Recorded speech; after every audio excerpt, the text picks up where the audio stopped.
जय श्री श्याम। एक दिन एक अमीर व्यापारी किसी काम से एक गांव में जा रहा था। बारिश का मौसम था, झमाझम बारिश हो रही थी और रास्ते में जगह जगह गड्ढों में पानी भरा हुआ था। अचानक रास्ते में गाड़ी खराब हो गई। व्यापारी के साथ कोई नहीं था।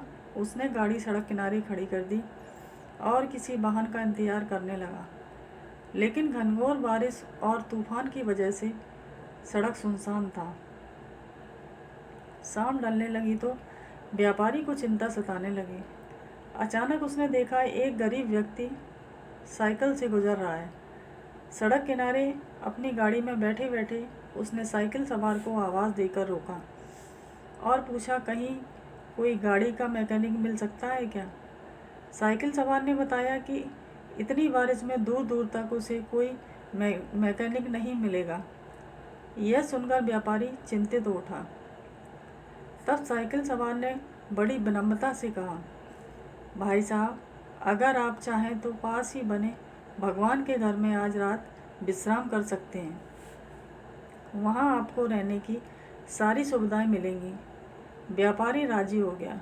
उसने सोचा कि आज रात मंदिर में ठहरकर अगले दिन सुबह वो गाड़ी मरम्मत का कोई रास्ता देख लेगा। साइकिल सवार ने उसे अपनी साइकिल पर बिठाया और चल पड़ा। थोड़ी देर में दोनों एक छोटे से मकान के सामने पहुंच गए। साइकिल वाले ने दरवाज़ा खटखटाया तो एक स्त्री ने दरवाज़ा खोला। व्यापारी को संबोधित करते हुए साइकिल वाले ने कहा, यह मेरी पत्नी है। इस भगवान के घर में सिर्फ हम दोनों रहते हैं। हमारे बच्चे शहर में नौकरी करते हैं। आइए अंदर पधारिए और आराम से बैठ जाइए।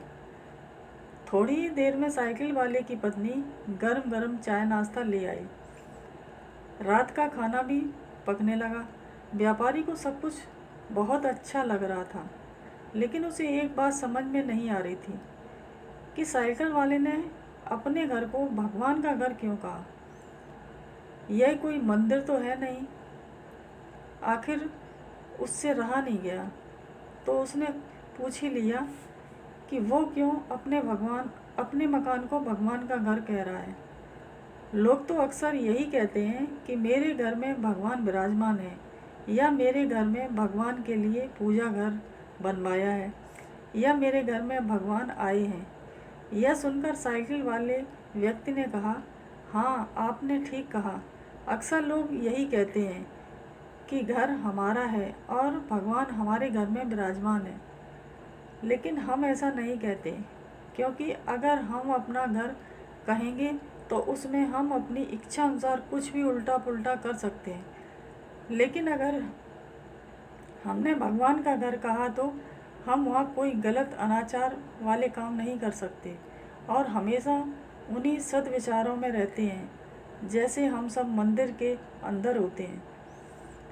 और मज़े की बात यह है कि जैसा कि लोग बोलते हैं कि मृत्यु के बाद हमें भगवान के घर जाना है, तो उस हिसाब से देखा जाए तो हम जीते जी ही भगवान के घर रहने का सुख प्राप्त कर रहे हैं।